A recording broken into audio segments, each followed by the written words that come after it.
Coming from an investment bank, if we sold 3 to 6 companies a year, so 36 deals, we were partying. That was fun. Yeah. Now, the most deals I've managed at one time last year in my pipeline was over 100. Hi, welcome to the I Hope This Email Finds You Well podcast. I'm Neil Barrow. With us today is Chad Corley, Senior Relationship Manager at Armanino. That's right. Thanks for joining me today. Thanks for having me. Appreciate it. Absolutely. So tell us a little bit about your journey into business development.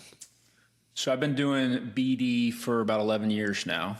Okay. Started in software right out of school, moved to a startup, and then a hard ride into investment banking. Okay. So pretty unique journey. Didn't take accounting or finance in school, but a buddy of mine was like, hey, we're hiring a full-time BD person. Are you interested in investment banking? And I said, I don't know what that is, but love people. So sure, I can hop in, build a network. So tell me, what was different about moving from software, sales, startup stuff into like a more relationship-based role or something like that in investment banking? Right. What was the main difference? I think the main difference moving from a software product, right, to a service is the relationship, and then the startup into strictly relationships. I think we talk about technology and AI and all the buzzwords, and those can help you sell or enable you to sell. But it was wild to me how if they like you and whoever's executing the work does it well, you've got That's a good combo. Great combo. I mean, because that's ultimately how partners and people, professionals execute business development is do good work over a long period of time. Right. But if you can then add the relationship piece, which is what you were coming in and doing. Right. So tell me, you left software, then you moved into investment banking. What was the first 6 to 12 months like at the investment bank? Well, I started during COVID, so there's an asterisk there. But building relationships on Zoom, I mean, I had to learn how to do that, which was super challenging. Okay, so what did you do? How did you do that? Reached out to people, and I think DFW is great because people want to help. They actually want to help you. And so just started building a list in the first year. Was just aware of DFW, aware of Dallas and the players and the people that were there just to have fun. And it's kind of it's a job, but we're just going to have fun and go to all the events. Okay, so you were building your relationships at the investment bank. So you were spending your time networking. You were reaching out cold. Correct. To referral sources, is this, or prospective clients? I was really focused when I would meet, let's say, with a commercial banker, right, that was lending money. Hey, who's an attorney that you know, right? So every conversation I have, I was very particular. Who are 2 or 3 people that I need to know? Okay. Play the new card. Hey, I'm new. Help me out. That's the best card you can play. Yeah. When you're new, right? It's help me. Right. Like, please. Like, I'm trying to build my network. Correct. Who do you know? Who's the best networked person in DFW that I need to meet? And most people would say Emily Ackerman, right? Right, for sure. But I met her early on. But She's great. But it's ultimately like I've got to leverage those conversations and ask for help and make a particular ask. And so you did that to grow and expand your network. Right. And so that's where you were spending most of your time. Most of my time. Yeah, that first year, I would say I definitely concentrated on that particularly and just getting that list going, right? And then it takes about a year, I would say, even if you move jobs in this industry, to re-educate your network. If you're reaching out, let's say quarterly to a person you really want to get to know, it takes a while to stay in front of them. And so, that was my main role that first year. And so when you were thinking about, obviously, one of the number one goals of business development is to build your network of valuable people and to make connections for folks and introduce folks. But then when you think about the goals of the investment bank, what were they relying on you to do that they necessarily couldn't do or didn't have time to do? Like, what was some of the things that you were finding that was the most valuable thing there? Yeah, I think it was 2 things. It was when I walked in, I said, hey, who sends us the most deals? Or what type of person sends us the most deals? Smart. And they said, well, I don't know, like this wealth advisor or this attorney. I'm like, great, okay. So after a couple of years at our company retreat, I can show them, hey, here's the actual metrics. Very simple. So you started tracking referral sources. Correct. And that's novel concept to a lot of small boutiques. Right. Is they inherently have in their brain who sends us deals. Right. Like I know who's sending me work. Right.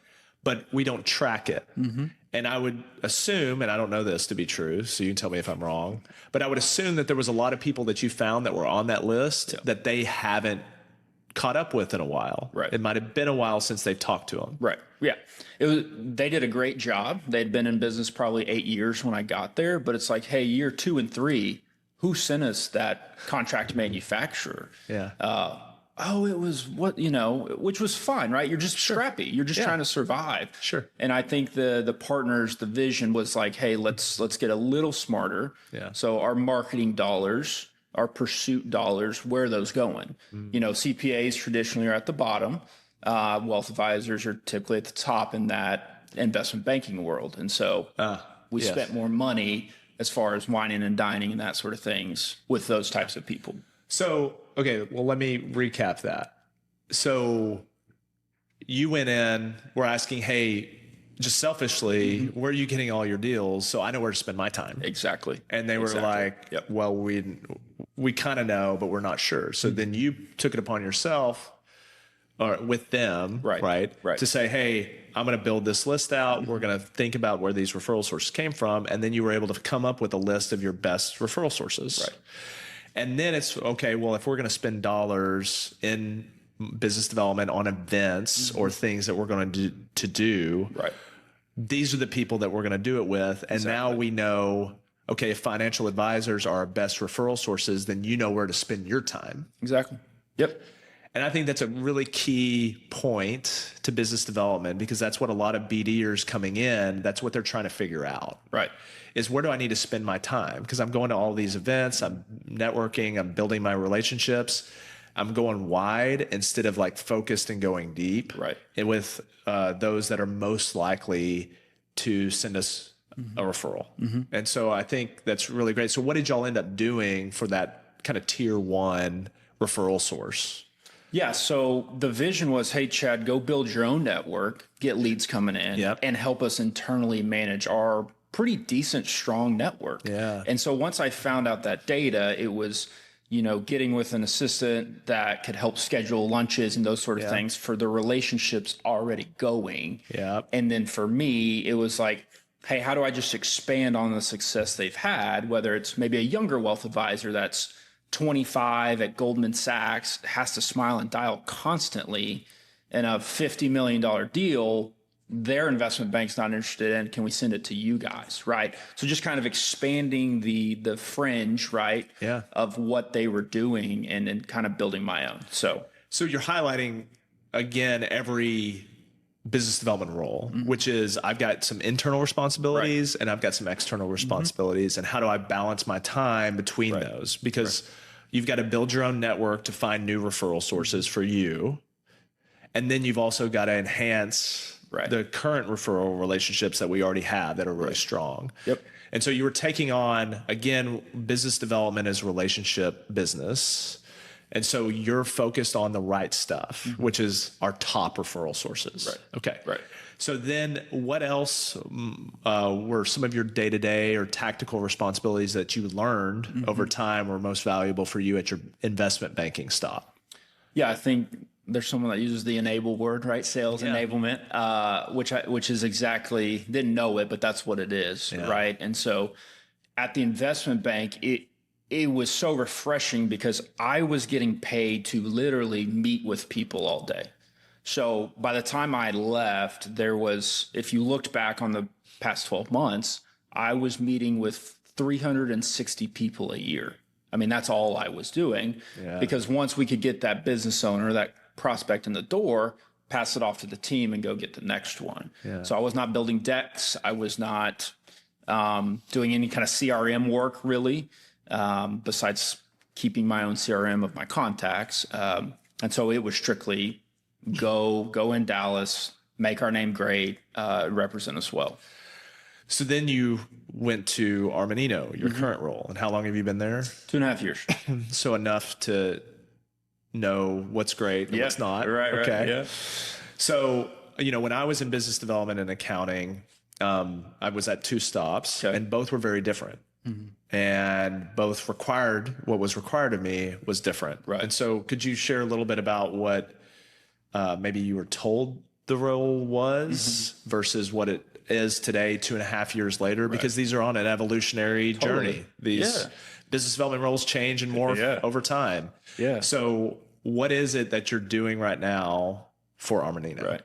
I think the reason it was a good fit on the transition, because the investment bank was 10 people, really tight-knit team, very similar personalities in the room. And Armanino is close to 3,000 employees across the country, right? So very different, but similar in, hey, go make Armanino brand very well known in Texas, really, in Dallas. So, well, let me stop you there and ask you a question. Is that a good goal to have? Like when we think about what business development is, because a lot of people think, well, it's building your brand. It's having someone to build your brand. Right. What do you think about that as an overarching goal on business development? I think it's a good idea, and it makes sense because a lot of other brands, Nike or whoever, do it well, Apple, right? Go down the list. But I think in professional services, there's not an execution. There's not a back office per se internally to execute that. And so what I think happens is you build your personal brand, which is okay. Yeah. Right? People like you. Yep. Back to the partners doing well. It's a great marriage. Yep. And so while, yes, that's the vision, the brand, the name, how do you say Armanino? Yeah. That was a big thing, right? Because it's kind of funky. Yeah. But we're going to tie sales goals to it. And so that breaks down a little bit. Yeah. And so, because a lot of people think, well, if more people just knew about us, we would just crush it, Yeah. And we know that's not necessarily, but that's not necessarily the case because everything's in the follow-up. Right. So everybody, we could sponsor a bunch of stuff. Right. We can get our name out there. But I love how you shared, it's really, while we're building the firm brand, it's really about building. If you build your personal brand, the firm brand will grow too. Yeah. And I'll say one more thing. Who's our buyer? Usually controller, CFO, right? And so who is that person? Not really highly emotional. So if we know our customer, it's not the 22-year-old that's scrolling TikTok. Oh, that's a cool brand and buying. Sure. You got to know who the CPA is. And so while yes, branding's important, I think if you can actually care about a CPA, which is hard at times, the controller, CFO, I think that goes pretty far. No, and I would agree with you. I think that branding is a big component of business development, right? Is you're building your personal brand to enhance your firm's brand, right, in the market, right? And it's about where you're focused on your time. Totally. So you're in there, right? You're hired to, hey, we need to get our brand out there, right? Yeah. So that means that Chad has to get out there and build his brand. Yeah. So how are you doing that? What did you do when you first jumped on board? Because I'm sure during that honeymoon phase, it's so awesome. Yeah. Right. Everything's perfect. Everything's no perfect. problem. Yeah. Best accounting firm in the world. Yeah. So again, I took the mindset of, hey, this first year, there's 43 partners in Texas between Dallas and Austin that I was like, told, hey, go support them. Yeah. What does that mean? I don't know what that means. So me being a relationship guy, I fly down to Austin and I take the time to meet every single partner. In Dallas, in the office every day, meeting partners, understanding their life and just everything about them, like actually caring about them as a human. So that was the internal sales enablement wheels I was starting to turn. And re-educating my network. Hey, this is what I'm doing now, the whole pitch. So again, I think that's about 12 months, I would say, of educating both internally and externally. Is my role originally, back to your question, was more of a sales enablement. It was help the partners, an audit partner, tax partner that could use some help getting a deal from start to finish. That was my main kind of goal that first year, is like just build that relationship so there's great trust between me and the partner group. Bring in some deals started to trickle in, and then kind of transition into kind of a full outside sales. I said, well, and that's a great way to think about ramping. Yeah. Right. Right. Like when you think about business development, when someone new is coming in, where they're spending their time, they're getting to know the firm, they're getting to know the partners, they're getting to know what they're good at. Then they're also doing the external piece. We're talking to their network and expanding their network and going to all these events. And so that ramp time can be shortened if we have, if I, as a business development person, am not coming in and trying to chase this down. Right. So like a 12-month period could be shortened into 3 months. If I'm presented with things, it's here's exactly what we're good at. Here's our ideal clients. Here's why they buy. Here's what our message is. Here's the partners that you need to talk to. Right. But we have to figure that out on our own. Correct. And so then it's a lot of trial and experimentation and figuring it out. And we're meeting with all these partners and we're saying, hey, half of you, man, this is great. Yeah. The other half, not really interested because you've got capacity constraints. You've got a want to on business development in general. You're bad at service. Bad at service. You can't do the work, right? So there's a lot of these things that you've got to kind of sift through when you're early on. And so you're 2.5 years in. So where are you spending a lot of your time now? Yeah. So I think when I look at the world and our goals that were given to us in 2025, it was very, okay, $2 million. I'm like, okay, so let me work backwards to a day-to-day calendar or to-do list, right? Because I know M&A, I chase kind of high net worth individuals around a transaction, and then investment banking, private equity, anything around the kind of accounting services that fall out of what needs to happen. Because the only way for me to build a book per se, because that goal is just going up next year, right? It's going to keep going up. How do I get 5 to 10 PE firms, independent sponsors to send me kind of consistent work so that I can continue to chase those revenue goals? So it's way less internal. I think my internal work, which we can talk about, is a lot more on the marketing front, and then getting other BD people new into the fold, trying to expedite that 12 months. Hey, here are the partners that are great. Here are the partners that need some more love. Because I only work, let's be honest, with maybe the 20 to 30% of the partner group that I'm consistently doing deals with, just from a capacity perspective. Well, you don't have time, like personal capacity. And then also it's where your interest and where you're seeing traction and where it's your network plugged in. And that's where you really need to spend your time because you've got a number to hit. You've got a quota. You've got deal flow that you've got to prove into.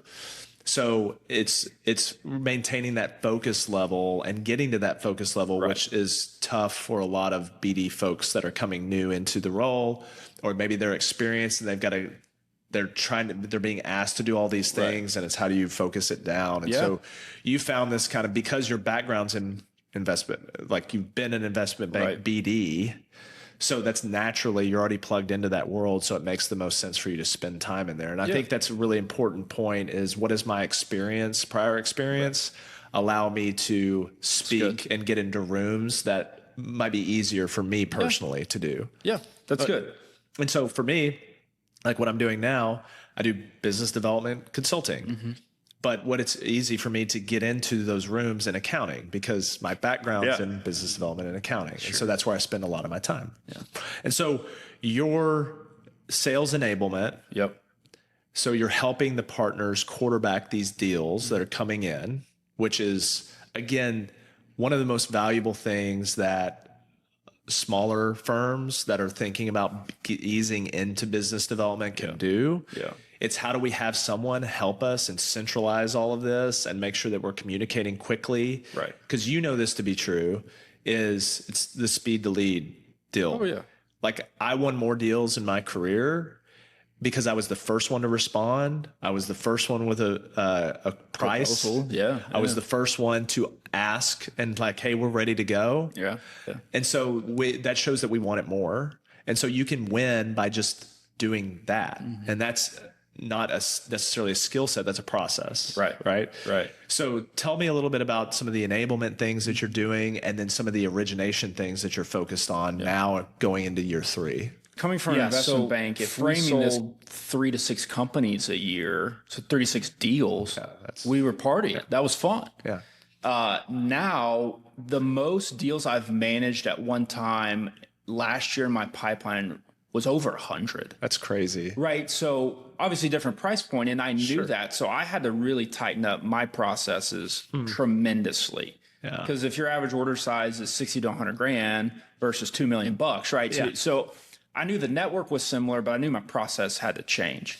And so, yeah, on the enablement side is that, you know, we've hired someone in Austin to kind of pass a lot of that off to. So I'm training her, developing her, and making sure the relationships are going well, right? And trying to be more of a leader in that and less of a, that's my role. Yeah. And so I still field some of the website inquiries and kind of help across Texas do that. Yeah. But the outside sales in the private equity world, everyone's calling PE 27 times a day, right? Because there is a good amount of money there, and there is a good amount of reoccurring deal flow. And I'm probably just a little crazy. I just think I can do it a little better than the person next to me at the next CPA firm. Sure. And I know what we're good at, right? Back to your point, we're not good at everything. I went from one product. We have 160 products on one page that we throw in our decks, right? And half of them, I don't know what I don't know. I'm not a CPA. Yeah. And so, but what I do know is what we're really good at. For example, Tom Brunton, who's a consulting partner, we go to Old Parkland or Uptown, the financial services district of Dallas, and we cut up. He's from England, and we kind of get this bit going, and the PE guy's like actually laughs, right? And so we kind of have our thing, and his team is very, very good at executing what they do. Yep. And it's important because you've got to find that both, right? Like, so, because your reputation's on the line. Right. Right. If you bring in an opportunity and then you can't service it as well as you need to, right? And you don't meet expectations for that client. And so that's part of what you're doing is finding those people internally that you know can do good work, that you know will follow through on it, and that will make it impressive so you continue to build those relationships. Right. And so I want to focus a little bit on your inbound, right? So I think it's awesome that most firms don't centralize inbound, right? And so as you grow, you need to, but most of the firms that are, under 40 million, 50 million in revenue, they have a tough time like knowing what all the deal flow is. Right. And so a lot of people come to me saying, "Hey, Neil, we need more leads." I'm like, "You don't even know what your lead flow looks like." Right. So how, like, you're managing 100 deals, like, talk to me a little bit about how you've changed your process, because I'm not a detail-oriented guy. And so keeping up and following through and making sure that things don't fall through the cracks, like, how have you managed that? Right. So we have a CRM internally. We are approaching 800 million in revenue, acquiring a couple firms a year, trying to do more, right? And so the integration on data is tough. Like, it's hard. And people as well. And so, we have more of an order taking system, I would say, which is very necessary for the amount of data that we have. I mean, it's a lot of data. But we've struggled, I think, over the years to pull list and get that data clean, the cliche that's not clean data. And so I have money.com. It's my own CRM, very simple. Because when I come in the morning, I've got to know, here are the 3 deals I need to check on, and here are the 3 CFOs I need to call. And I don't need to go filter or push any buttons. I need technology to just tell me what it is. And that's, most CRMs should do that anyways. And so that's an element, got to be organized, speed. And that's, our culture here is like, if you can't really keep up, then this is not a great job for you. So first, 22-year-old is probably not a great job because there's not a lot of hand holding. And so the leads internally that filter down to me are all Texas based. I serve the country naturally, but just because I kind of lead our Texas efforts, those come to me, and I'll either work them for complexity or a certain amount of details, or I try to pass a lot of those on to our Austin business development rep and have her run those and close those, and because she has a lot more capacity than me currently. And so you're organized, you're helping all these leads filter in, you're finding the right team, you're working with, they're pulling you in on complex deals, right, to help you organize this.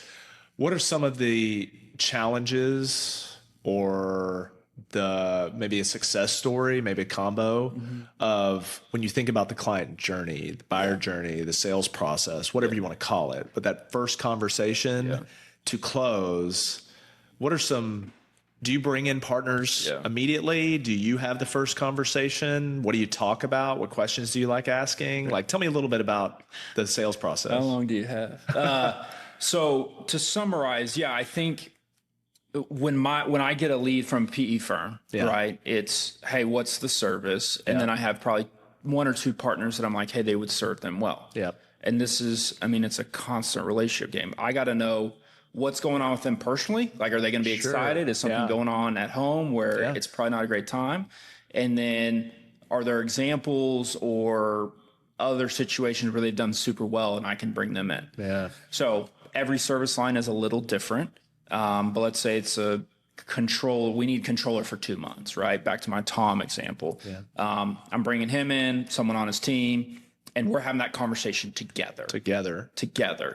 And I will divert a little bit. I had someone at the Christmas party, a spouse, ask me, Chad, why can't you just sell it yourself? So what'd you say? Just sell it yourself, Chad. Like, you know what you're doing. You're good in front of people, et cetera. And I was a little offended. I shouldn't, just to be honest. Like, I was a little offended. I was like, what? And it's like, hey, I sell people. Like, I'm in the business of selling people.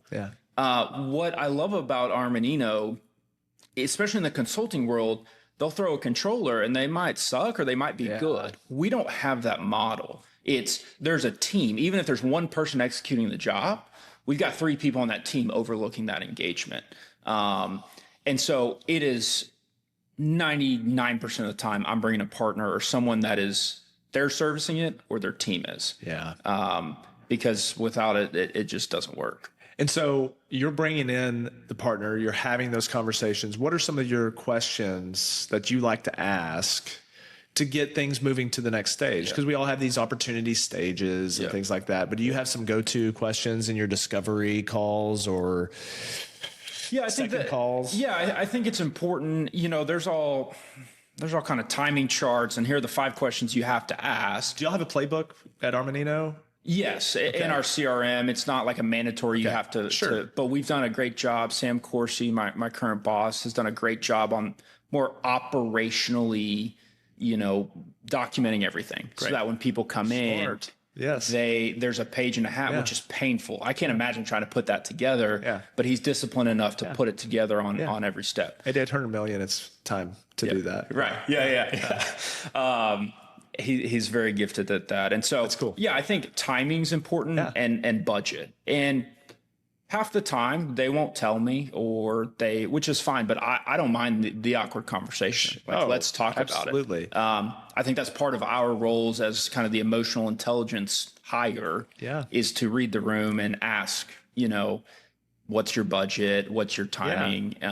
Because there's so many CPA firms out there, so many consulting firms out there. We got to level set. Hey, are we in the right fit for you? No, absolutely. My job is to find, I think as you develop and grow in your business development career or sales career, but business development, is instead of trying to find the yes, I'm trying to find the no. Right.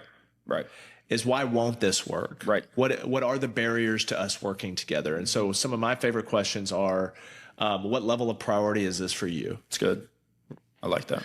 So you can tell me it's number 1, or it's actually, you know what, we've got other stuff going on. This is actually maybe priority 3. We're probably going to revisit this. We're figuring it out. It's probably going to be fall or winter before we really get around to evaluating. And so what that helps me with is understanding when I need to follow up. Right. So why don't we go ahead and schedule a meeting like in October, or I'll schedule a touch point to kick back with you in October, and we'll revisit this whenever the timing's better for you. But what do you need to know now? Yeah. So it's what's helpful, and like, say, hey, send me a proposal. Like, well, why? What do you need? Yeah. What do you need to know? What's going to help you make a decision? And so you're seeing those things come up, and it's really cool that y'all have a playbook that's integrated into your CRM that can help people with this. Yeah. Knowing what questions to ask, know what might be important to ask during those stages. And so you're helping with the inbound. You're also transitioning a lot of that out so you can focus more on origination. And so tell me some about how do you think about developing those right relationships with people to generate a business relationship that's going to lead to helping you hit your quota, helping them solve their problems? Like, what does that look like? To zoom in again, I focus on private equity, right? And so if everyone's calling them, how are you different? Differentiation, right? What is your difference? And back to the beginning of our conversation, if CPA is at the bottom of this referral list of, hey, I have a business owner exiting, advise me, help me. No CPA is asking. No, they get a call saying, hey, my CPA, we just signed an LOI. I need some help. Yeah, I need some tax guidance or whatever. And so I tell people, I mean, I had drinks with a new private equity firm that I never met last night. And it's, hey, I'm trying to be the first CPA in town that actually sends deals out to the market. What a novel concept. It's a novel concept. And it started like, I wouldn't say the flywheel's going, but those wheels are turning. And it's awesome. Like it's both a personal network. Here's a business owner I know, and here's my tax partner's client. Yeah. And so how are you thinking about helping your partners ask these questions to find opportunities to connect them with the network? Like, how are you thinking about that now? You know, January, February, right before tax season gets hot and heavy, I'm like, hey, will you guys find out? If anyone's interested in selling, will you let me know? And I kind of take them down. We've got growth goals that keep going up, skyrocketing every year. So a way to get some deal flow coming back to us on accounting services is to just introduce them to one or two, either investment banks or private equity. And I know we're talking a lot about focusing on us and our process and what we want, but this is really this is about serving the clients. Right. Like if I don't know that my client's looking to sell, I can't help them. I can't connect them with people that can help them. I can't give them good advice. I can't help them figure out what's right for them.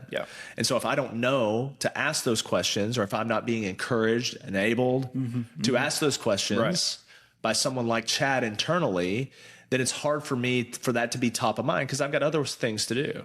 And so I think it's really important that you're highlighting this for them, is like, this is in serving your clients. This is being the trusted advisor, and we have to be proactive in a lot of ways to do that.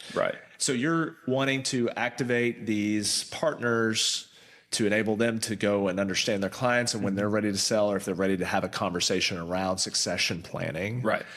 And so then plugging them into your network. I think that's super smart. They're, the only accounting firm that's ever really been successful at that, ended up selling to a larger firm, and there's kind of a void in the market for that. And so I think you could fill that gap, and I think that's a great goal for you to have. So wrapping up and thinking about your weeks, what does your typical week look like? How do you build in activities? Where do you focus your time? Like, because a lot of business developers that I talk to, we struggle with clarity. Like, where should we be spending our time?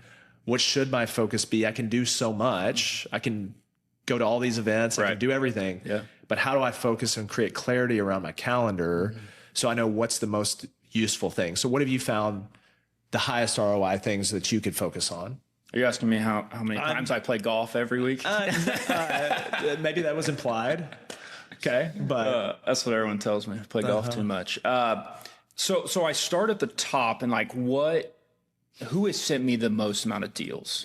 And is there something I can do this week to send them a deal, improve their life, anything, check in?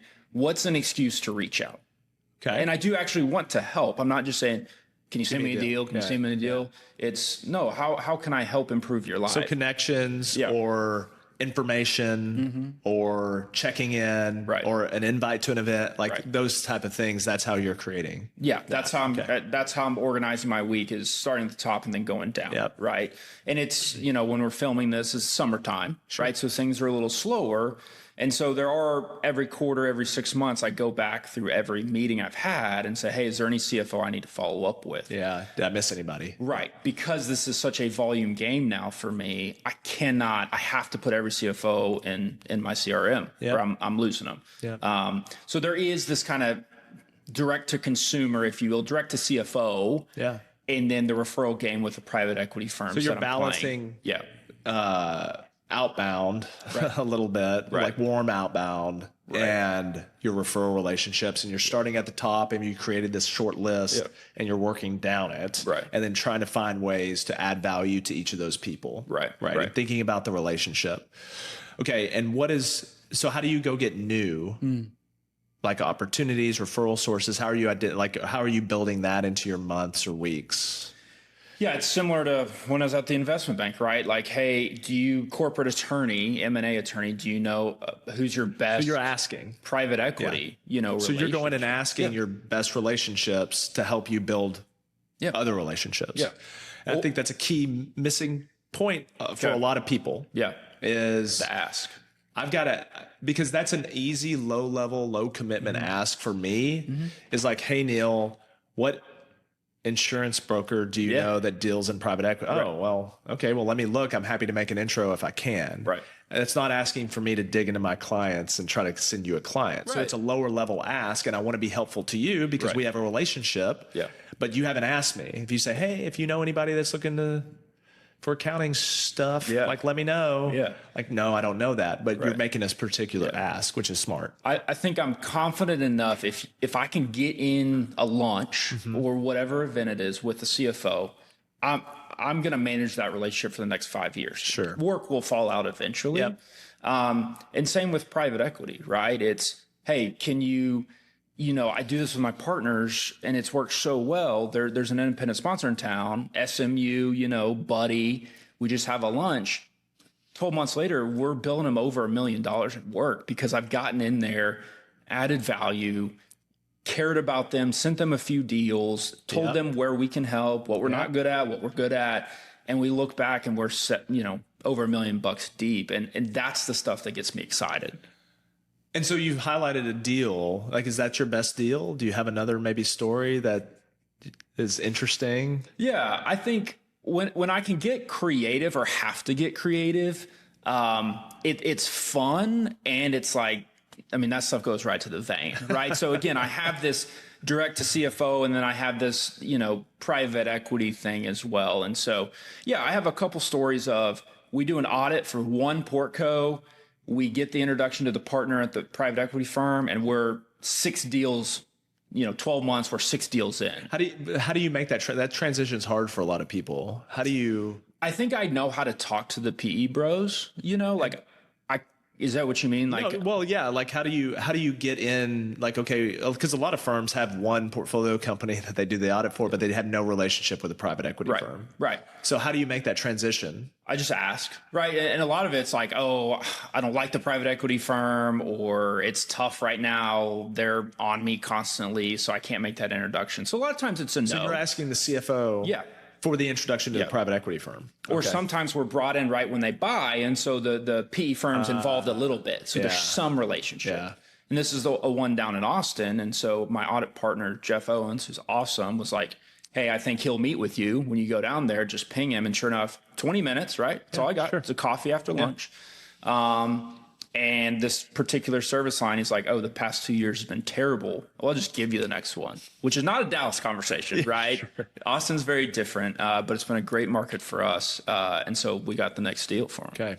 So, it's the expansion of current opportunities and finding those opportunities. Right. A lot of firms are trying to cross-sell more, but that's scary for a lot of people. Right. Like, I don't want to sell anything. Yeah. And so, but it's finding those opportunities to add value and making the asks. Right. Like, that's what we've got to do. Right. And so I think you've highlighted some cool stuff. And so if you had to summarize like your philosophy around business development or thinking about, the leaders or the BD pros that are listening to this, like, what is it for you that you would focus on? Like, what is, if you distill down BD into a nugget. Like we've talked about relationship building. Yeah. We've talked about being intentional. We've talked about being organized. We've talked about doing a lot of activity. We talked about enablement versus origination. But what is that for you? Bring it down. I think knowing a lot of people transition from a tax partner to BD, and maybe that makes sense, but knowing what you're good at and being okay with saying, hey, I'm good at X, right? And if you truly are, again, this is a weird marriage. I'm a sales guy stuck in financial services, but I love it because Armanino understands it's important to bring people very different than a CPA into the firm to help us grow. So I'd say know your gifting. Be organized. We're in a TikTok world. I mean, we go home, we scroll. I mean, stuff is flying everywhere. This is not COVID anymore. And so you gotta shut it off and know, those high leverage activities. Yeah. You got to know exactly what you need to do. One of my bosses, Murray McKee, big hit singles. We're just hitting singles today. Yeah. And this year's tough, right? And I can get all emotional and man, I suck at my job. And it's like, no, we just got to come in and we're hitting singles. We're calling those CFOs. We're calling those PE firms. And so know what you're good at, know who your target is, and then be organized. Yeah. And I think the organization piece slips in this world. Yeah. So you highlight really the path, and this is the evolution of a business development person, professional in professional services. Is you've got to figure out yourself, right, and what you're good at, and what you want to spend time doing, and what you will do consistently over years. Right, years. Yes. And then how are you distilling down the entire universe once you know yourself and what your firm's good at into these little buckets? So you can define what's good activity. Mm-hmm. Like what am I going to be doing? Right. So for you, it's knowing who the private equity firms are. Mm-hmm. It's knowing your network and who your high leveraged, like tier one clients, referral sources, prospective clients. Like these are ideal. Mm-hmm. And you're only doing things to attract eyeballs and generate conversations within those buckets. Yeah. That's a good way to summarize. I think that's great. Okay. We'll end on that high note. Thanks, Chad. Appreciate you, man. Thanks, Neil.